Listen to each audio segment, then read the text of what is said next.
সিই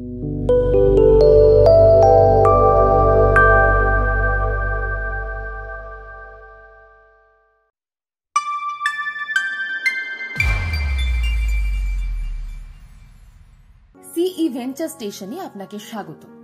প্রতি শনিবার ঠিক রাত 9:30টায় গল্পবাহার নিত্য নতুন গল্প নিয়ে আসছে শুধুমাত্র আমাদের ইউটিউব চ্যানেলে। তাই শীঘ্র সাবস্ক্রাইব করুন আমাদের ইউটিউব চ্যানেলকে এবং নোটিফিকেশন সবার আগে পেতে অবশ্যই বেল আইকন প্রেস করুন। আজ থাকছে অরিন্দম রায়চৌধুরীর লেখা গল্প তোমার আমার লাল নীল সংসার। আর এক মুহূর্তও দেরি না করে চলে আসুন, সকলে মিলে উপভোগ করি এক রোমাঞ্চকর যাত্রাপথ। পাইরেসি দণ্ডনীয় অপরাধ। এই গল্পটির পাইরেসির বিরুদ্ধে যথাযথ ব্যবস্থা নেওয়া হবে, তাই সকলকে অনুরোধ করা হচ্ছে যে কোনো রকম পাইরেসি থেকে দূরে থাকুন। ঘরটা ইদানিং আর ক্লাস হয় না, একেবারে নোংরা, লোকজনের যাতায়াতও কম। তবে নিয়ম করে প্রতি সকালে হরেন কাকু দরজার তালাটা খোলে, আবার বিকালে চাবি দিয়ে বন্ধ করে।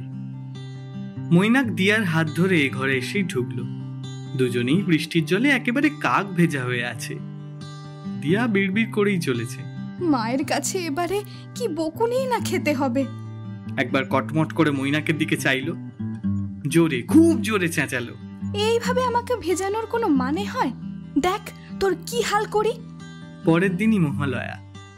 কলেজে আজ ছাত্রছাত্রী খুব কম, স্যার ম্যাডামদের ক্লাস নেওয়ারও হিড়িক। দুজনে তাই একটু কলেজের সামনে রাস্তা ধরে হাঁটা শুরু করেছিল। মৈনাক আজ হলুদ রঙের একটা পাঞ্জাবি পরেছে, সাথে নীল জিন্স। দিয়া শখ করে পরেছে মায়ের একটা প্রিন্টেড শিফন। সবটাই প্রি প্ল্যান্ড। কলেজ শেষ করে একটু শপিং, বেড়ানো, খাওয়া দাওয়া হবে আর কি। মায়ের কাছে স্যারের এক্সট্রা টিউশন ক্লাসের অজুহাত দিতে গিয়েই ধরা পড়ল দিয়া। বাপরে, টিউশন ক্লাস সেরে রাতে ফিরবি, ট্রেনে তো অসুবিধা হবে শাড়ি পরে। এতটুকু না ঘাবড়ে দিয়ার চটপট উত্তর, তাই বলে কলেজের প্রি পুজো সেলিব্রেশনে আমি একা কুর্তি পরে যাব? ভাগ্যিস দিয়ার কলেজ আর বাড়ির মধ্যে বেশ কয়েকটা রেল স্টেশনের দূরত্ব। নইলে দিয়ার মা হঠাৎ আজ কলেজে এলে নিজের মেয়ে ছাড়া একজনও শাড়ি পরা ছাত্রীকে দেখতে পেতেন না। 2 মিনিট হাঁটলে আর 1 মিনিট দৌড়ালেই কলেজের মেন গেট দিয়ে সোজা অফিস রুমে ঢুকে যাওয়াই যেত। কিন্তু সে উপায় রাখলো না মৈনাক। টপ করে বৃষ্টির একটা বড় ফোঁটা গায়ে পড়তেই দিয়া যখন জোরে পা চালানোর তোড়জোড় শুরু করলো, মৈনাক অসম্ভব শক্তি দিয়ে দিয়ার হাতটা চেপে ধরলো। চেপেই রইল বেশ খানিকক্ষণ। সে বাধা টপকানোর জোর দিয়া যেন কিছুতেই পেল না। মাত্র 10 মিনিটের অঝোর ধারাবর্ষণে দুজনেরই মাথার চুল থেকে পায়ের নখ ভিজে হলো একসা। মানলাম আমি জোরে হাতটা চেপেছিলাম, কিছুক্ষণ পরেই তো মুঠোটা আলগা করলাম। চলে এলি না কেন তখন? দেখ, বাজে কথা বলিস না। ততক্ষণে পুরো ভিজে গেছি আমি। এসে করতামটা কি? না না, এ বললে তো মানছি না। তখনও তেমন ভিজিসনি। স্বীকার করে নে বাবা, আমার সাথে ভিজতে তোর বেশ লাগছিল, যেমন আমার লেগেছে। তোর এই লেখক লেখক হাব ভাব এবার বাদ দে। ভেবে দেখেছিস 2 দিন বাদে পুজো, এবার যদি বৃষ্টিতে ভিজে জ্বরটা আসে, সব প্ল্যানিং বরবাদ। প্রায় কেঁদেই ফেললো দিয়া। মৈনাক পাঞ্জাবির পকেট থেকে ভেজা রুমাল বের করে ভালোভাবে নিংড়ে দিয়ার চুল মোছানোর জন্য এগিয়ে যেতেই এক ঝটকায় রুমাল ফেলে দিল দিয়া।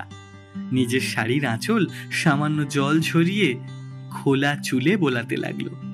মৈনাক আর পরিস্থিতি জটিল করতে চাইল না। সরে এসে এক কোণে নিজের পাঞ্জাবিটা খুলে নিয়ে শক্ত 2 হাতে নিংড়ে নিল। আর চোখে দিয়াও সে দৃশ্যের সাক্ষী হলো। বাইরে একরাশ অভিমান আর ভিতরে একটু উষ্ণতার খোঁজ। নিজেকে বেঁধে রাখতে পারবে তো সে? অসভ্য একটা, অস্ফুটে বলে ফেলল পৃথা। ঘটনাটা হুবহু এক লিখেছে। আজ পাই ওকে। স্টলে ঢুকেই পৃথা বুঝে গিয়েছিল সই শিকারীদের ভিড় ঠেলে মানুষের কাছে এত তাড়াতাড়ি পৌঁছতে পারবে না সে। তাই হাতে তুলে নিল বইটাই, তোমার আমার লাল নীল সংসার। এলোমেলো ভাবে পাতা উল্টাতে উল্টাতে এখানে এসে চোখ আটকে যায় ওর। পরপর 2 পাতা টানা পড়েও ফেলে। এরপর বইয়ের পাতা বুঝলেও ফেলে আসা কলেজ জীবনের গল্পগুলো স্মৃতির দরজায় যেন বেমক্কা কড়া নাড়তে থাকে। স্যার, আসবো? ডান হাতের কবজিতে চোখ রাখলেন সমরেশবাবু। মন দিয়ে সময়টা দেখলেন, স্বভাবসিদ্ধ ভঙ্গিতে বললেন, কে হে বাবু তুমি? কেনই বা এখন আসবে? ক্লাস শেষ হতে তো আরো 10 মিনিট বাকি। কিছু দরকার থাকলে বাইরে অপেক্ষা করো। প্রত্যুত্তরে স্পষ্ট বক্তব্য এলো, এটা ফার্স্ট ইয়ারের বাংলা ক্লাস চলছে তো স্যার। আমি মানুষ Dutta, first year Bangla honours, আজই ভর্তি হলাম। ততক্ষণে গোটা ক্লাসরুমে শোরগোল পড়ে গেছে। কমলা রঙের উজ্জ্বল টি শার্ট আর নীল জিন্স, গালে অন্তত 2 সপ্তাহের যত্নের দাড়ি, চোখে সরু ফ্রেমের চশমা, টল, ডার্ক, হ্যান্ডসাম। বিশেষ করে পৃথা যেন একটু বেশি রকম উত্তেজনা অনুভব করছে। ছেলেটা বলে কি, বাংলা অনার্স, ফার্স্ট ইয়ার, মানে আমাদেরই ক্লাসমেট। এ তো মেঘ না চাইতেই জল। গার্লস স্কুল ছেড়ে কোয়েট কলেজে পড়তে আসার উত্তেজনায় বাড়িতে বেশ কটা দিন টকবগিয়ে ফুটছিল মেয়েটা। কিন্তু কলেজ শুরুর দিনেই বড় জোর একটা ধাক্কা খায় সে। বাংলা অনার্সে সর্বসাকুল্যে মাত্র 3টে ছেলে। একজন বইয়ের পাতা থেকে মুখ না তোলা মোটা গ্লাসের চশমাধারী সুবোধ বালক গোপাল, আর একজন কেবল বিশ্ব প্রকৃতির রূপের মধ্যেই নারী অন্বেষণে ব্যস্ত দার্শনিক, আর অন্যজন কয়েক মিনিটের মধ্যেই পৃথার সাথে বন্ধুত্ব জমে যায় দিব্যি। তোর নেল পালিশের রংটা কি সুন্দর, লিপস্টিকের শেডটা একটুও মানাচ্ছে না তোকে, একদিন তোকে খুব সুন্দর করে সাজিয়ে দেবো। ওই সুন্দর ছেলেটা জানিস ফিজিক্স ডিপার্টমেন্টের। তুই পাশে থাকলে কোনো ছেলেই আমার দিকে তাকাবে না। পঙ্কজের মতো ভালো মনের মানুষ পৃথিবীতে সত্যিই বিরল, তবুও তো একটা কিন্তু থেকেই যায়। পঙ্কজই হাত ধরে টেনে এনে বসালো। শর্ত একটু পৃথা, ছেলেটাকে বসতে দে। এসপি স্যারের প্রশ্নবাণী তো বেচারা জর্জরিত, ক্লান্ত। সর না মাগ। শেষে সম্বোধনে একটা বাজে কথাই বেরিয়ে আসছিল পঙ্কজের মুখ থেকে। ঠিক সময় নিজেকে সামলে নিল। আশ্চর্যজনকভাবে পরের পিরিয়ডটা অফ, না অনার্স না কোনো পাশের ক্লাস। ক্লাসের বেশিরভাগ মেয়েদের মুখের হাসি চওড়া হলো। মানুষকে ঘিরে বসলো সবাই। কৌতূহলী চোখগুলো তৃষ্ণা নিবারণের দায়িত্বে এগিয়ে এলো পঙ্কজি। নাও আগে বলো তো, ক্লাস শুরুর 1 মাস পরে কোথা থেকে আগমন ঘটলো তোমার? উচ্চ মাধ্যমিকে সায়েন্স নিয়ে পড়াশোনা মানুষের। গতে বাঁধা আর 5টা সায়েন্স পড়া বাংলা মিডিয়াম স্টুডেন্টের মতোই জয়েন্ট এন্ট্রান্সেও বসেছিল সে। মেডিকেলে সুবিধা করতে পারেনি, ইঞ্জিনিয়ারিংয়েও বেশ পিছনের দিকে। একটা প্রাইভেট কলেজে ভর্তি হয়ে দোটানায় পড়ে গিয়েছিল খুব।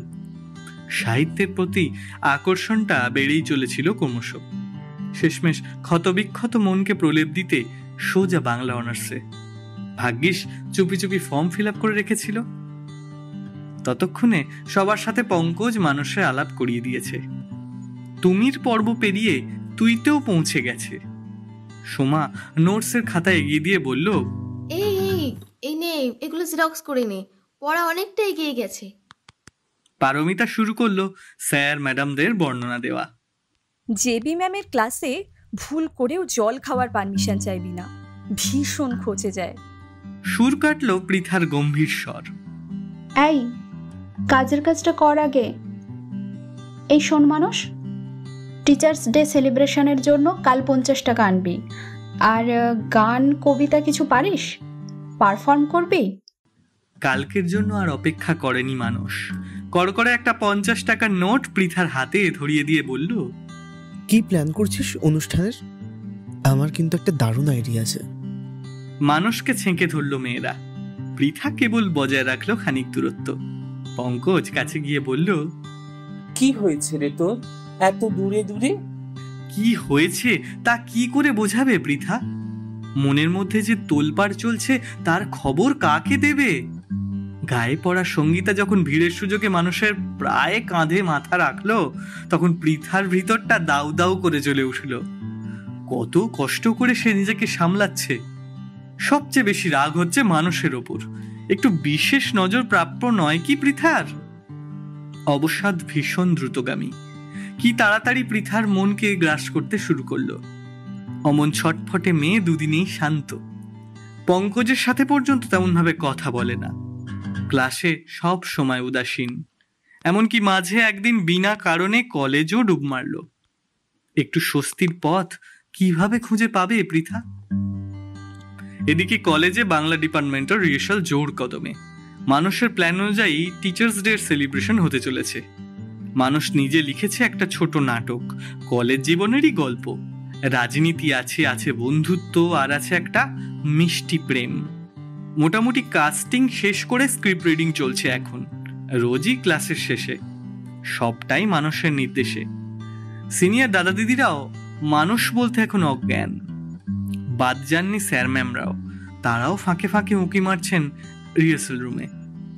নায়িকার রোলে সুদীপ্তাদিকে নির্বাচনের একমাত্র কারণ ছিল ওর অপূর্ব সারল্যে মাখা মুখটা। মানুষের পাশে দিব্যি মানাবে, সকলেরই মনে হয়েছিল। কিন্তু স্ক্রিপ্ট রিডিং এর প্রথম দিনেই মানুষ বুঝলো সিদ্ধান্তটা বড় বেশি চটজলদি হয়ে গেছে। এত বাজে উচ্চারণ দিদির, এদিকে না করতেও বড্ড বাধো বাধো ঠেকছে। মুশকিল আসান হয়ে এলো সেই পঙ্কজি। ডোন্ট মাইন্ড সুদীপ্তাদি, এই এক সপ্তাহেও তুমি কিন্তু একটু ইমপ্রুভ করলে না। মানুষের একটা কথাও কানে নাওনি। আমার মনে হয় নাটকটা ডুববে। এরপর সানন্দে না হলেও নির্বিবাদে সরে দাঁড়ালো সুদীপ্তা। ফাঁকা ময়দান, পঙ্কজ বেশ সুকৌশলে পাঁচটা বাড়িয়ে দিল। পৃথা কিন্তু ছোটবেলায় আবৃত্তির জন্য প্রচুর প্রাইজ পেয়েছে, আর ওর কথাই আমাদের মাথায় এলো না। গোমরামুখ আকাশ ঝলমলিয়ে উঠল কয়েকদিনের মধ্যেই। রিহার্সাল এগিয়ে চলল হই হই করে। অনুষ্ঠানে তাক লাগিয়ে দিল মানুষ পৃথার পারফরমেন্স। সেদিনই ফেরার পথে পৃথা পেল প্রার্থিত ডাক। পৃথা, আজ কি তোর খুব তাড়া? একটু দরকার ছিল, আমার সাথে একবার স্টেশনের দিকে যেতে পারবি? পঙ্কজের চোখ টেপা হাসি দিয়েই শুরু হলো ওদের নতুন পথ চলা। অত দূরে দূরে থাকতিস কেন রে? তাতে তোর কি? কাছে থাকার মেয়েদের অভাব আছে নাকি তোর? বাপ রে, মেয়ের গুঁসা দেখো, কি অবুঝ রে, কিছু বুঝিস না? কি বুঝবো আবার? আমাকে বোঝার চেষ্টা করেছিস কখনো? বুঝেছি বলেই না চালিয়েছি এত। বিশ্বাস কর, কি যে ভালো লাগতো তোর ওই হিংসেতে জ্বলে যাওয়া চোখ দুটো দেখে। মনে হতো এতটা কাছের করে নিয়েছিস তুই আমায়। সব বুঝেও এত কষ্ট দিয়েছিস, কি করে পারলি? আত্মবিশ্বাসী ছিলাম যে যতই কষ্ট দিই, কষ্ট লাঘব করবো তো তার দ্বিগুণ ভালোবাসা দিয়ে। কপালে আলতো করে একটা চুমু খেতেই পৃথা সর্বশক্তি দিয়ে জাপটে ধরল মানুষকে। পড়াশোনা ছেড়ে রাস্তায় এইসব তোদের বাবা মা জানে রে? সাইকেলের বেল বাজাতে বাজাতে চলে গেলেন এক পৌঁঠো। কয়েক মাসের মধ্যে গোটা কলেজের শিরোনামে বাংলা ডিপার্টমেন্ট, কেবল বাংলার জয় জয়কার। প্রতি মাসেই নানা অভিনব বিষয় নিয়ে সেমিনার, অতিথি বক্তাদের তালিকায় সব স্বনামধন্য নাম। বাংলা সাহিত্যের প্রথিতযশা সাহিত্যিকদের জন্মদিন মৃত্যুদিন উদযাপন, মাসিক দেয়াল পত্রিকা প্রকাশ, একদিনের বনভোজন, টিকে থাকা এক পরিবার মানুষের উজ্জ্বল উপস্থিতিতে বেঁচে থাকার স্বাদ পেল পুরোপুরিভাবে। সবচেয়ে গর্বিত মানুষটি এখন অবশ্যই পৃথা। নিজের ভালোবাসার মানুষটি যখন সকলের ভালোবাসার মানুষ হয়ে ওঠে, তখন যে কিরকম অনুভূতি হয় তা তাড়িয়ে তাড়িয়ে উপভোগ করছে পৃথা। জুনিয়রদের ভর্তি, college fest, blood donation camp, sports day, ঘুরে ফিরে সেই একজনকেই তলব। বলা বাহুল্য, পাড়ায়ও এই মানুষটি এমনই সপ্রতিভ। সবার অসুবিধায় ঝাঁপিয়ে পড়তে দুবার ভাবে না। এত ব্যস্ততার মধ্যেও প্রতিদিনই পৃথার জন্য মানুষের নির্ধারিত থাকে কিছু অমূল্য সময়। চায়ের ভাঁড়ে কয়েক চুমুক আর সাথে ভরাট কণ্ঠে মানুষের স্বরচিত কবিতা পাঠ। এ স্বাদের ভাগ হবে না, এতে শুধু পৃথারই অধিকার। ভালো মুহূর্তগুলো বড্ড তাড়াতাড়ি ফুরিয়ে যায়। থার্ড ইয়ারের ফাইনাল পরীক্ষার সময় চলে এলো, বাকি মাত্র 2 মাস। সেই সময়ই মানুষ পেল একটা দারুণ খবর। বেশ কয়েক বছর ধরেই নানা পত্রপত্রিকায় কবিতা গল্প পাঠাচ্ছিল সে। অবশেষে মনের মতো এক জনপ্রিয় পত্রিকায় ওর লেখা কবিতা প্রকাশের খবর এলো। শুধু তাই নয়, কলকাতা বইমেলায় কবিতা পাঠের আসরে সে অংশগ্রহণের সুযোগও পেল। সকলের আশীর্বাদ, স্নেহ, ভালোবাসায় ধন্য মানুষের জীবনের পথ পেল এক নতুন দিশা। স্ক্রিনে পঙ্কজের নামটা বারে বারে ফুটে উঠছে। ও তো এমন অবুঝ নয়, নিশ্চয়ই ব্যস্ত, তাই কল রিসিভ করছি না, বুঝছে না নাকি? বিরক্ত হয়ে একপাশে সরে এসে মোবাইল ফোনটা কানে তুলেই পৃথা বলল, বিরক্ত করছিস কেন? জানিস তো মানুষের কবিতা পাঠ আছে। কথা থামিয়ে দিতে হলো পৃথাকে। ও পাশে পঙ্কজের অঝরে কান্না, বুক ফাটা কান্না সামলে পঙ্কজ শুধু একটা কথাই বলতে পেরেছিল, কি হয়েছে পাঙ্কু?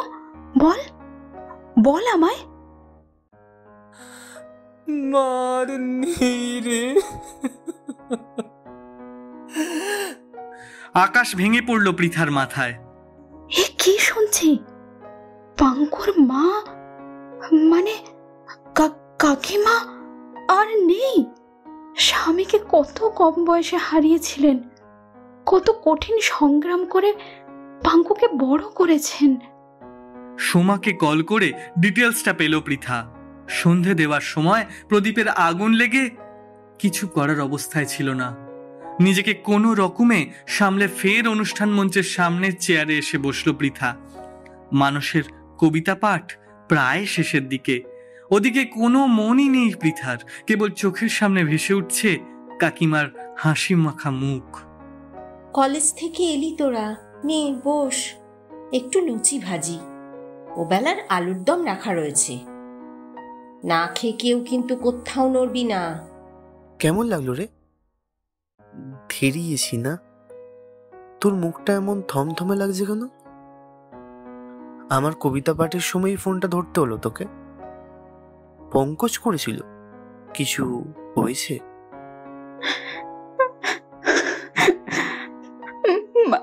মানুষ এতগুলো প্রশ্নবাণের সামনে আত্মসমর্পণ করে দাঁড়ালো পৃথার চোখের অঝোর ধারা। সব শুনে মানুষের পায়ের নিচ টলে গেল, অস্থির হয়ে উঠল সে। আফসোসের সুরে শুধু সে বলতে লাগলো, আজই আমাকে বইমেলা আসতে হলো, বই প্রকাশের আর দিন পেল না। আমি থাকলে কাকিমার এমন হতেই দিতাম না। অদ্ভুতভাবে মানুষের জীবনে প্রথম সই শিকারীর প্রবেশ সেদিনই ঘটল। কি ভালো বললেন, সংকলনের কবিতাটাও কি দারুণ। এখানে একটা অটোগ্রাফ দিন প্লিজ। মিষ্টি হেসে আর্জি জানালো টিনেজ মেয়েটি। সই শিকারীদের ভিড় ক্রমশ বেড়েই যেতে লাগলো। কলেজের ছাত্রীদের সংখ্যাই বেশি। স্যারের প্রথম গল্পের বই প্রকাশ নিয়ে ছাত্রীরা রীতিমতো রোমাঞ্চিত। পৃথা তখনও এক পাশে অপেক্ষায়। টেস্টের রেজাল্ট পজিটিভ, আজই নিশ্চিত হতে পেরেছে। সুখবরটা দেওয়ার জন্য একটা মনের মতো সুযোগ পেতে হবে তো এবার। যদি আপনি এখনো আমাদের চ্যানেলকে সাবস্ক্রাইব না করে থাকেন তাহলে এখনই সাবস্ক্রাইব করুন নিত্য নতুন গল্পের উদ্দেশ্যে। আজকের গল্প এখানেই সমাপ্ত হলো। শুভারম্ভ হয়েছিল অরিন্দম রায়চৌধুরীর তোমার আমার লাল নীল সংসারকে নিয়ে। সাথে ছিলেন অস্মিতা, সেলজা, তন্নি, সায়নী, অরিন্দম, রিয়া, দেবনারায়ণ, রূপাঞ্জনা, সুমন, জিৎ, সৌম্য, চন্দ্রিমা এবং শ্রেয়া। আমাদের গল্পের অভিজ্ঞতা কমেন্ট বক্সে আমাদের সাথে ভাগ করে নিতে ভুলবেন না যেন। তোমার আমার লাল নীল সংসার, লেখনী অরিন্দম রায়চৌধুরী, নিবেদনে অরিন্দম রায়চৌধুরী, সুমন সরকার এবং সেলজা পূজারী সরকার, পরিচালনায় তন্নি চ্যাটার্জি, অডিও মার্চ Rimpa Ghosh, poster design Suman, social media publishing Srilekha Mitra. পরের সপ্তাহে আবারও অন্য এক ভিন্ন স্বাদের গল্প নিয়ে নতুন গন্তব্যের উদ্দেশ্যে আমরা হাজির হব আপনাদেরই সঙ্গে। এমনই মনোরম গল্প উপভোগ করতে শীঘ্রই সাবস্ক্রাইব করুন আমাদের ইউটিউব চ্যানেলটিকে এবং অগ্রিম নোটিফিকেশন পেতে বেল আইকন প্রেস করুন।